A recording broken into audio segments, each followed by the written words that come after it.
l'incroyable biotope de la Valette.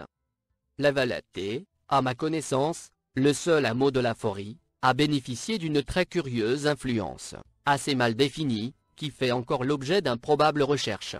Des ethnologues du monde entier se sont penchés, à fond perdu, sur le très curieux biotope de ce petit hameau, de la haute vallée du Buëch. Après confrontation de leurs résultats provisoires, ils en sont arrivés aux étranges et très inquiétantes conclusions. Ces influences seraient dues certainement à un microclimat unique. Certains ont même évoqué, sans être réellement crus, les méfaits du réchauffement climatique.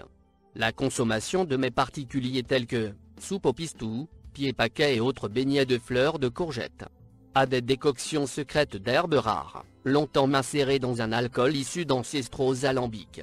Ou alors, il s'agit d'un savant compromis de tout cela, qui influence plus ou moins tous ceux qui ont côtoyé cet environnement unique. Oh mais, sachez bien que cela ne se remarque pas très facilement, mais regardez bien tous ces gens qui ont un bien curieux rituel, qui se reproduit tous les ans, et ce depuis bientôt plus d'une cinquantaine d'années. Le 15 août de chaque année, une irrésistible attirance les font regagner la Valette, telles les tortues des Galapagos, qui depuis la nuit des temps, reviennent pondre au même endroit, sur les plages désertiques, de ces îles lointaines. En quelques heures, la population de ce curieux hameau est multipliée par 5. Ils se livrent à des rites étranges.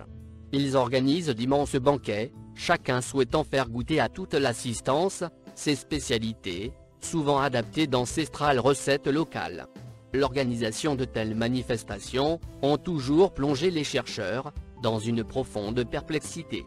Des tribus entières se couvrent la tête d'immenses chapeaux, aux couleurs chatoyantes.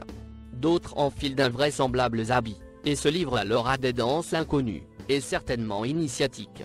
Soudain la fête atteint son paroxysme, des petits groupes se forment, et entonnent alors d'étranges mélopées, aux rimes approximatives, et à la mélodie incertaine.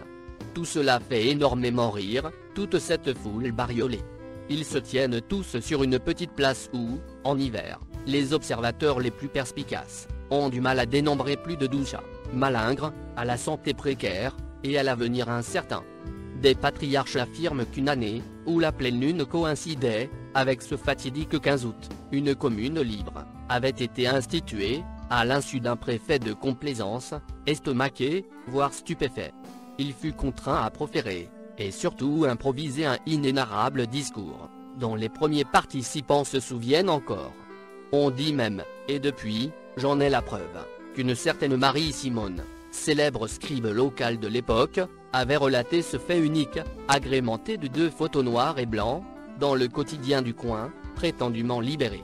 Depuis quelques années, quelques jours après cette manifestation, on découvre, avec une certaine satisfaction non dissimulée, sur 3 ou 4 colonnes, un article dithyrambique, ou presque, relatant toutes ces étranges coutumes.